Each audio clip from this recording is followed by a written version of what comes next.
এতিয়া বাৰু মই ষ্টুডিঅ'টো ভাঙি দিলোঁ তাতে ঘৰ এটা বনাম পাৰ্মানেণ্ট মই তাতে থাকিম বাৰু গোটেই জীৱন তাৰপৰা নোলাওঁ আৰু এতিয়া ষ্টুডিঅ' কৰিছোঁ মই জোনালীত কৰিছোঁ নেক্সট 2 মাহৰ পিছত আপোনালোকে মোক জোনালীত পাব নিজৰ ষ্টুডিঅ' নিজৰ জেগা তাতে আমাৰ আকৌ আড্ডা হ'ব আকৌ গান হ'ব আকৌ খাৰগুলিটো হৈ থাকিব খাৰগুলিটো আৰু পাৰ্মানেণ্ট আমাৰ আড্ডা আৰু খাৰঘুলি কিছুমান কথা ক'ম মানে খাৰঘুলিত তেতিয়া মই মোৰ সৰু 3টা ৰুম অকল 2টা ৰুম ষ্টুডিঅ' 1টা ৰুম কিটচেন 1টা ৰুমত মানুহ থাকিব পাৰে মই ষ্টুডিঅ'তে শুই থাকিব পাৰে ইও শুই থাকে কেতিয়াবা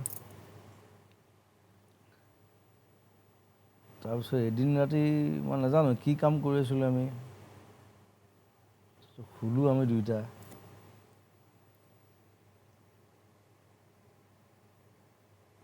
তাৰ একদম চুলি তুলি দীঘল আৰু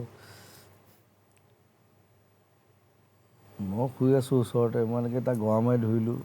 মই গৰুৱা বুলি ভাবিলোঁ তাক চুমা 2টা খাই দিলোঁ সি মোক কৈছে দাদা মই সমীৰ শশাংক সমীৰ মই চকু মেলি চাইছোঁ বোলো কোনবা চুলি দীঘল শুই আছে মই গৰুৱা বুলি ভাবি পেলাই গৰা মাৰি ধৰি পেলাই এনেকৈ চুমা এটা খাই দিলোঁ সি মোক হাঁহিছে পিছদিনা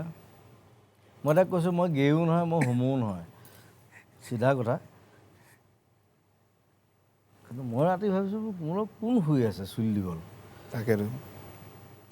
চুলি দীঘল হোৱাটো এতিয়াও হাঁহে মোক সেই কথাটো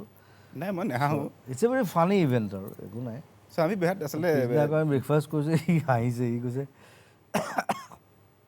বোলো হ'ব একো নাই হ'ব সি খালি মোক কৈছিল যে কাকো নক'ব আপুনি মই বোলো সেইকাৰণে চবকে কৈ দিলোঁ